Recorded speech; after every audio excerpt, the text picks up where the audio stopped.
వాక్యానుసారంగా జీవించాలి. కొన్నిసార్లు నష్టం వస్తుంది, మనం చేసే పనుల్లో నష్టం వస్తుంది, వ్యాపారంలో నష్టం రావచ్చు, వ్యవసాయంలో నష్టం రావచ్చు. కానీ దేవుడి సన్నిధిలో మోకరించి మనం ప్రార్థన చేసినప్పుడు నెక్స్ట్ సీజన్లో దేవుడు ఎందుకు మించి లాభాలు మనకి అనుగ్రహిస్తాడు. కాబట్టి విశ్వాస జీవితంలో మనకు కొన్ని ఇబ్బందులు వచ్చినప్పుడు కూడా, అంటే ఇక్కడ దేవుని యందు జ్ఞానం కలిగి ఉండటం అంటే ఈ లక్షణాన్ని కలిగి ఉండాలి. ఏమిటి? అహంకారాన్ని కలిగి ఉండకూడదు, మరి చెడుతనాన్ని ద్వేషించాలి. ఇలాంటి లక్షణాలను మనం కలిగి ఉండాలి. తర్వాత ఓల్డ్ సర్పెంట్ అనే పేరు అపవాదికి ఇవ్వబడింది. చూడండి, 1 యోహాను 3:8. 1 యోహాను 3:8. 1 యోహాను 3:8.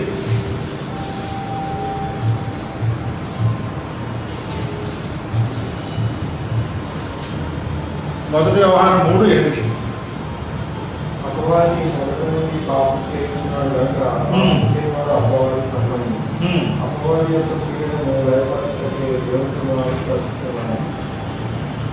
కాబట్టి అపవాది ఏం చేస్తున్నాడు? మొదటి నుంచి ఈజ్ కమిటింగ్ సిన్. పాపము ఎవరితో మొదలైంది చెప్తున్నాం మనము? పరలోకము దేవదూతల నుంచే మొదలైంది. ఆ పాపము అపవాది చేస్తూ ఇతరులతో కూడా చేస్తున్నాడు. కొంతమంది దానికంటే ఏం చేస్తున్నాడు? దూతలను కొంతమంది తన వైపు తిప్పేస్తున్నాడు. ఇవాళ మనుషుల్ని తన వైపు తిప్పుకుంటున్నాడు. కాబట్టి దేవుడికి విరుద్ధంగా నిరంతరము అపవాది ఈ విధంగా చేస్తూనే ఉన్నాడు. కాబట్టి the devil sinned from the beginning. ప్రారంభం నుంచి, సృష్టి ప్రారంభం నుంచి అపవాది ఏం చేస్తున్నాడు? పాపాన్ని ప్రేరేపిస్తూనే ఉన్నాడు.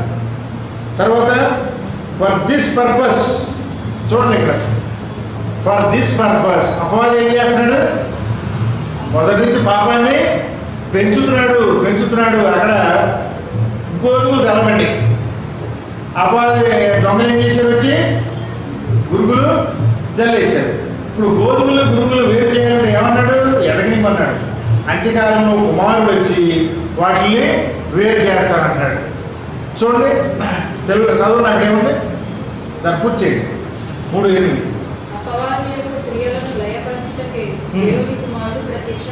అపవాది యొక్క క్రియలను నాశనం చేయడానికి. కాబట్టి పాపాన్ని అపవాది గుట్టించాడు, అపవాది ప్రేరేపిస్తున్నాడు, దాన్ని పెంచి పోషిస్తున్నాడు.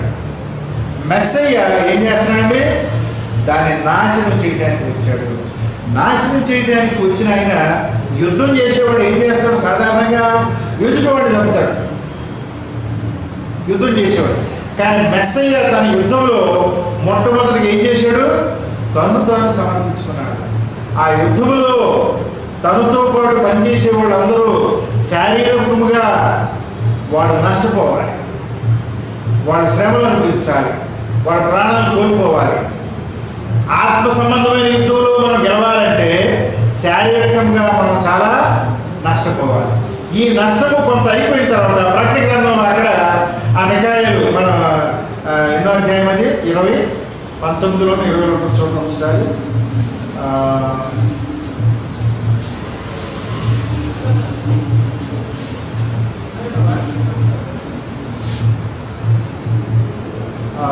పన్నెండో అధ్యాయం 7వ వచనం నుంచి అక్కడ పరలోకం నందు యుద్ధం చేయబడింది, యుద్ధం వచ్చిందని అక్కడి నుంచి మరి ఆ ఘటసర్పం భూమి మీద ఎలా తోయబడింది, ఏం జరిగిందంతా ఆ 12వ అధ్యాయంలో మనం చూస్తాం. మీరు తర్వాత చదువుకోండి. పరలోకంలో తోయబడి యుద్ధం చేయబడిన అంశాలన్నీ 7వ వచనం నుంచి ఆ చివరి వరకు ఉంటుంది. కాబట్టి ఇక్కడ అపవాది మొదటి నుంచి కూడా దేవునికి విరుద్ధంగా చేయాలని చూస్తున్నాడు. కానీ ఆ అపవాదితో ఈక్వల్ పవర్ కలిగిన మెస్సయ్య దేవుని కుమారుడుగా తాను సమర్పించుకుని ప్రాణాన్ని కోల్పోయి రక్తాన్ని చిందించి ఏం చేస్తున్నాడంటే సంఘాన్ని కాపాడుతున్నాడు. లూకాసు వార్త 4:18. లూకాసు వార్త 4వ అధ్యాయం 18వ వచనం. 4:18. ప్రభువు ఆత్మ నా మీద ఉన్నది, బీదలకు సువార్త ప్రకటించుటకే ఆయన నన్ను అభిషేకించాడు. జనులలో వారికి విడుదలను, మృదువారికి చూపును ప్రకటించుటకు, పొందిన వారిని విడిపించుటకు, కాబట్టి చెరలో ఉన్న వారికి విడుదల. చెరలో అంటే ఏంటి చెప్పండి? అపవాది యొక్క చెరలో ఉన్న వారికి విడుదల. అక్కడ ఇశ్రాయేలు చెరలో ఉన్నారు. ఆ చెర ఎవరి చెర? అది కూడా అపవాది చెర. అన్ని జనుల యొక్క చెరలో ఉన్నారు వాళ్ళని దేవుని యొక్క ఆత్మ చేత మోషే గారిని నడిపించి అపవాదిని ఓడించి ఆయన విడుదల కలగజేశాడు. కాబట్టి ఇక్కడ చెరలో ఉన్న వారికి విడుదల, గుడ్డి వారికి చూపు. గుడ్డి వారికి ఎవరండి? గుడ్డి వారికి ఎవరు? వాక్యం చదువుతారు, వాళ్ళకి అర్థం కాదు.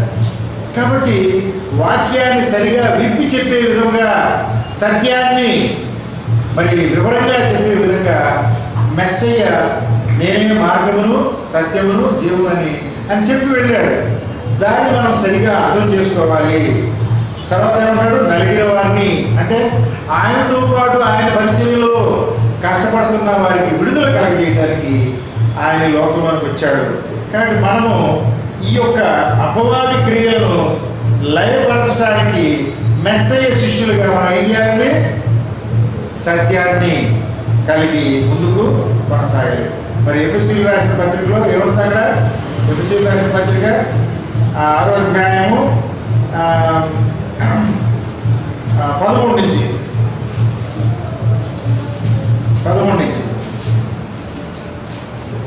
దేవుడిచ్చు సర్వాంగ కవచమును ధరించుకోవాలి.